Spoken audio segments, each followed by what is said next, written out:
یہ لڑکی تو چھوٹی سی بچی لگتی ہے، 23 سال کی تو نہیں لگتی، بچوں والا جسم ہے، اور مجھے تو لڑکی بالکل اچھی نہیں لگی، سینہ تو دیکھو آپا کتنا چھوٹا ہے۔ پھر ایک عورت کپ رکھتے ہی قدرے اونچی آواز میں بولی، معاف کیجیے گا، ہمیں یہ لڑکی پسند نہیں آئی۔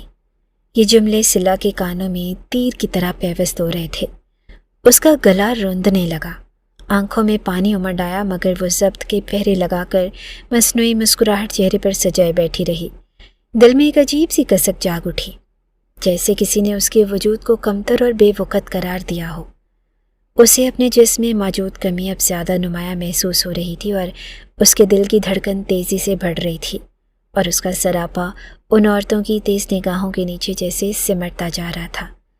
اس لمحے اسے یوں لگا اس کی ساری خوبصورتی اور اس کی ساری عزت صرف ایک پیمانے پر پرکھی جا رہی ہے، اور وہ اس ترازو میں ہلکی ثابت ہو چکی ہے۔ وہ آنکھوں میں آنسو لیے اندر اپنے کمرے میں چلی گئی، اور کمرے میں آتے ہی وہ پھوٹ پھوٹ کر رو دی۔ وہ قدرتی حسن کی ایک لازوال تصویر تھی، گوری رنگت، نازک نگوش، لمبی پلکیں اور دل موہ لینے والی مسکراہٹ۔ اس کے سراپے میں ایک ایسی دلکشی تھی جو پہلے ہی نظر میں دیکھنے والے نگاہوں کو قید کر لیتی، مگر اس کے جسمانی خدوخال میں ایک ایسی کمی تھی جو اس کے اختیار میں نہ تھی۔ اس کا سینہ نسبتاً چھوٹا تھا، اور اسی کو بنیاد بنا کر لوگ اس کے وجود پر سوال اٹھاتے۔ جب بھی رشتے والے آتے، لڑکے والے اس کی خوبصورتی اور شرافت سے فوراً متاثر ہو جاتے، مگر کچھ ہی دنوں میں یہ کہہ کر بات ختم کر دیتے کہ ان کے بیٹے کو بھرپور جسامت والی لڑکی چاہیے۔ گویا نزاکت میں ڈھلا حسن ان کے نزدیک ناقص تھا۔ ہر انکار اس کے دل پر ایک نیا زخم چھوڑ جاتا۔ وقت کے ساتھ وہ احساس کمتری کی دیواروں میں گھرنے لگی، اور آئینے میں خود کو دیکھتی تو دل میں کسک سی جاگتی، جیسے وہ عورت ہی نہ ہو اور صرف ایک ادھورا وجود ہو۔ اس پر ظلم یہ کہ جو لڑکے والے اسے رد کرتے، ان کے اپنے بیٹے چاہے جیسے بھی ہوں، بھدے، پست قد یا ساملے، مگر ان کی ماؤں کے لیے وہ ہمیشہ چاند کا ٹکڑا ہی ہوتے تھے۔ ہرانے والے رشتے والی عورت کھا پی کر 2 میٹھے جملے بول کر اسی ایک بات پر فیصلہ سنا کر چلی جاتی کہ لڑکی میں نسوانی حسن کی کمی ہے، اور یوں وہ پوری رات روتے ہوئے گزار دیتی، اور وہ 2 دن تک کسی سے بات نہ کرتی تھی۔ صلہ کی چھوٹی 2 بہنیں شادی شدہ تھیں۔ وہ صلہ جتنی خوبصورت نہ تھی، اور پھر بھی ان کی شادیاں 19-20 سال کی عمر میں ہو چکی تھی۔ وہ اپنے اپنے گھروں میں خوش و خرم زندگی گزار رہی تھی، اور ان کے بچے بھی تھے، اور وہ 23 سال کی ہونے کے باوجود بھی اپنے ماں باپ کی دہلیز پر بیٹھی تھی، جبکہ صلہ کا بڑا بھائی عمار سعودی عرب جاب کرتا تھا۔ وہ صبح اسکول کی تیاری میں مصروف تھی۔ بیگ میں موبائل رکھتے ہوئے اس کے ذہن میں دن بھر کی مصروفیات گھوم رہی تھی کہ اچانک دروازہ کھلا اور راحمہ بیگم کمرے میں داخل ہو گئی۔ صلہ، آج اسکول مت جانا، آج تمہیں دیکھنے کے لیے لڑکے والے آ رہے ہیں۔ چہرے پر ہلکی سی گھبراہٹ اور لہجے میں جھجک لیے راحمہ بیگم نے آہستہ سے کہا۔ یہ سن کر صلہ جیسے لمحہ بھر کو سن ہو گئی۔ ابھی 2 ہفتے پہلے ہی تو رشتے والے آئے تھے، اور کتنی مشکل سے وہ خود کو سنبھال کر معمول کی زندگی پر لوٹی تھی۔ دل میں ایک انجانی کسک اور بوجھ اتر آیا۔ اس نے گہری سانس لی اور خود کو نئی اذیت کے لیے تیار کرتی چپ چاپ بیڈ کے کنارے بیٹھ گئی۔ سامنے شیشے میں اپنے عکس پر نظر پڑی تو بے اختیار اٹھ کر وہ شیشے کے سامنے آ کھڑی ہوئی۔ صلہ نے اپنے چہرے کی طرف دیکھا جو انتہائی خوبصورت اور دلکش تھا۔ تیکھے نین نقش، گھنی لمبی پلکیں، پتلی اور چھوٹی ناک اور کٹاؤ دار بھرے بھرے ہونٹ اور سراہی دار گردن۔ اس کے نیچے دیکھنے کی صلہ کی ہمت نہ ہوئی، کیونکہ اس کے بعد صلہ کو کوئی دلکشی اپنے جسم میں نظر نہیں آتی تھی۔ وہ اپنا فکر دیکھتی سختی سے آنکھیں میچ گئی۔ وہ حد درجے کی دبلی پتلی تھی، اور صلہ، نسوانی حسن ہی سب کچھ ہوتا ہے، تم اپنے اس فگر کا کچھ کرو۔ اسے اپنی دوست مس صوبیہ کی گزشتہ کہی بات یاد آئی تو وہ لب بھینچ گئی۔ چند لمحے یوں ہی خاموش بیٹھی رہی، اور پھر خود کو سنبھالتی آہستہ آہستہ کچن کی طرف بڑھ گئی۔ کچن میں راحمہ بیگم لڑکے والوں کے لیے مختلف لوازمات تیار کرنے میں جٹی ہوئی تھی۔ چمچ کی ہلکی کھنک اور لوازمات سے اٹھتی خوشبو ماحول میں پھیلی ہوئی تھی، مگر صلہ کی آنکھوں میں نرمی اتر آئی۔ اس نے بے دردی سے اپنی پلکوں پر ٹھہرے آنسو رگڑ کر صاف کیے اور خاموشی سے راحمہ بیگم کے ساتھ برتن سنبھالنے اور تیاری میں لگ گئی، جیسے اپنے دل کی کیفیت کو نظر انداز کرنے کی کوشش کر رہی ہو۔ صلہ سوٹ کے ہم رنگ دوپٹہ پہنے نظریں جھکائے دو عورتوں کے سامنے صوفے کے کنارے پر بیٹھی تھی۔ کمرے میں ہلکی سی خاموشی چھائی ہوئی تھی جسے پہلی عورت کی نرمی سے بھری آواز نے توڑا۔ بیٹا عمر کتنی ہے تمہاری؟ جی 23 سال، سلا نے جواب دے کر نظریں جھکا لی۔ اس کی بات پر دونوں عورتوں نے اسے سر سے پیر تک دیکھا، جیسے انہیں سلا کی بات پر یقین نہ آیا ہو۔ جاب کرتی ہو بیٹا؟ دوسری عورت نے نرمی سے پوچھا۔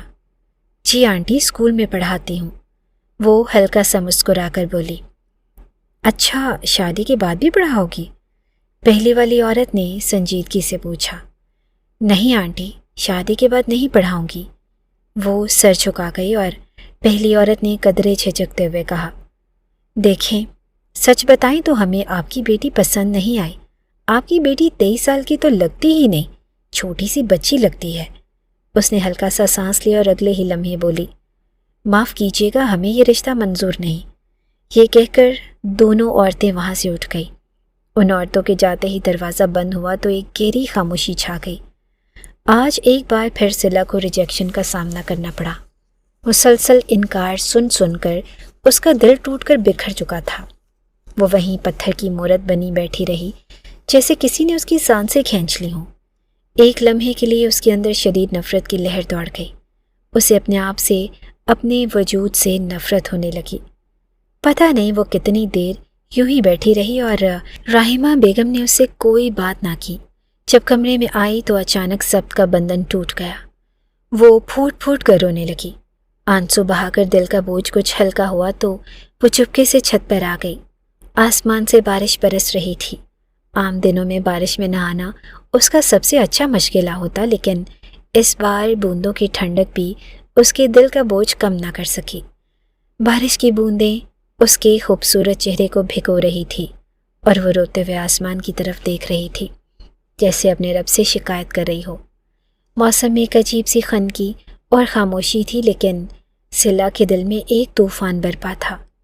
رشتے سے انکار کا احساس ایک ایسا زخم ہے جو باہر سے نظر نہیں آتا مگر اندر تک کاٹ دیتا ہے۔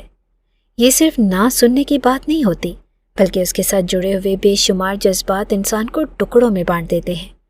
جب سب کے سامنے آپ کے وجود میں کمی نکالی جاتی ہے تو ایسے لگتا ہے کہ جیسے کوئی آپ کو بھرے مجمع میں کھڑا کر کے آپ کی کمزوریوں کو اعلان کر رہا ہو۔